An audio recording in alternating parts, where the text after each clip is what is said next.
toutes ces belles pointes à la musique traditionnelle qui sortent là-dedans, comment elles te sont venues? Est-ce qu'elles étaient présentes dans tes arrangements quand tu commençais à balbutier ce qui allait devenir les chansons? Ou bien, oui c'était déjà là, tu t'entendais les voix masculines en chorale? Oui, vraiment. Toutes les chansons, tu sais, L'Avenir et moi, c'était un exercice sur une mélodie, une phrase. Dans le fond, la phrase, c'était « L'avenir me sourit avec ses dents de sabre ». Puis je savais que je voulais faire quelque chose avec ça parce que la phrase en soi me parlait beaucoup. Puis, quand je la travaillais sur mon ordi, je faisais la maquette. Tout l'arrangement s'est créé tout seul en mode... ça allait de soi. Mais à la base, les percussions, je les ai faites. J'étais dans un chalet, puis je composais, puis j'étais en chess, je l'avoue. Puis là, je me tapais dessus pour faire les percussions, genre juste pour faire une maquette. Puis à la base, c'était ça, puis ça sonnait comme des pieds. Fait que là, j'ai comme fait, faut que ça soit de la peau d'eau. Sérieux, ça serait trop fou. Puis là, je me suis dit, il faut trop que les voix dans ma tête, parce que c'est comme un peu ça dans la chanson. Faut trop que ce soit des messieurs, là. Tu sais, qui sont ultra... une voix, on l'entend dans leur voix. Un peu paternaliste, là. Genre, ils sont comme, là, t'es trop dramatique. C'est genre la voix de la raison, un peu, la voix c'est comme ça qu'on parle aux jeunes de 17 ans. Vraiment. Puis... C'est souvent comme ça qu'on parle aux jeunes de 17 ans. Et la chanson l'album commence en mettant en scène ces jeunes de 17 ans-là qui ont l'avenir devant eux, peut-être. Mais tout l'album, c'est comme un road movie. C'est-à-dire que c'est comme un coming of age, là. Oui, c'est bon point. C'est l'histoire d'un jeune garçon qui vient de la campagne, qui est moi, puis qui s'émancipe, qui va à la ville. Puis c'est l'espèce de dilemme du nouveau départ, justement, quelque chose d'excitant dans des nouveaux horizons. Mais il y a aussi une perte de repères, une perte de ces amitiés-là. Genre, le noyau explose. C'est vrai. Ça arrive un jour. On a tous vécu ça à la fin de l'adolescence, début de l'âge adulte. Oui, ma question, est-ce que c'est toi qui l'as produit ou tu es allé vers une maison de production? C'est une maison de production qui a aussi produit mon premier EP qui s'appelle Let Artists Be, qui appartient à Louis-Armand Bombardier, un mécène de l'art moderne. Qui laisse les artistes être? C'est son but. Des fois, on n'est pas d'accord, mais à chaque fois, je m'astine, puis finalement, il est d'accord avec moi.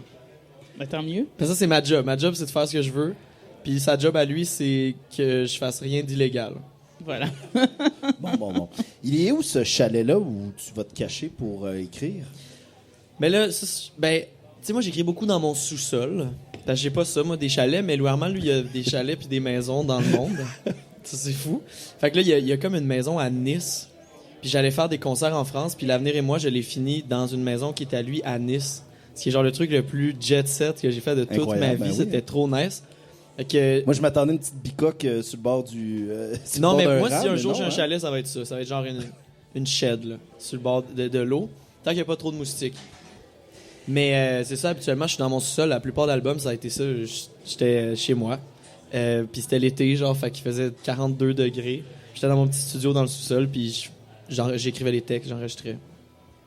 T'as fait un bac en littérature. T'as commencé par étudier la musique, puis après ça, t'as dit littérature, on va se gâter, on va lire des livres. C'est exactement ça. Ça oh mon marché? Dieu, c'est exactement ça. La musique, c'est demandant, puis moi, je suis pas quelqu'un qui avait de la discipline du tout avant. OK. Mais la musique, t'as pas le choix d'être constant parce que c'est de la mémoire musculaire, c'est comme un sport. Tu peux pas juste... Parce que moi, je considère que tu peux pas juste... Faut se conditionner. Oui, faut que tu te conditionnes, faut que tu sois assidu, faut que tu travailles. Puis moi, j'étais pas quelqu'un qui a la facilité en musique, donc j'avais besoin de travailler beaucoup. Mais après avoir fini mon bac, pour me reposer, j'ai décidé... pas mon bac, mais mon DEC. Pour me reposer, j'ai décidé d'aller en littérature faire un bac. Parce que là, tout d'un coup, c'est genre ta job toute la journée, c'est de lire des livres. J'étais vraiment intense. Je voulais tout lire. C'était quoi la période là, qui t'a le plus capté, là, que t'as été le plus surpris de découvrir, que t'aurais jamais découvert si t'avais pas étudié là-dedans? Les études féministes ont changé ma vie, ça c'est sûr. Parce que ça a déconstruit beaucoup de comportements patriarcaux. Tu sais, comme l'album, il parle de ma relation avec les hommes puis avec moi-même. Mais ma vie parle de la relation avec les hommes, dans le fond. C'est ça l'enjeu principal.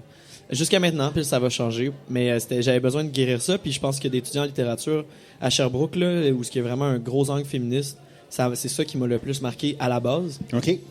Puis, tu le savais avant d'y aller ou t'as embarqué dans le train? J'étais à Sherbrooke pour faire un certificat en musique, puis là, j'étais comme, je vais continuer en littérature, puis c'est pour ça que je suis resté à Sherbrooke. Je trouve que c'était une belle ville. Il y a des côtes, on sous-estime les villes en pente. C'est beau, les pentes.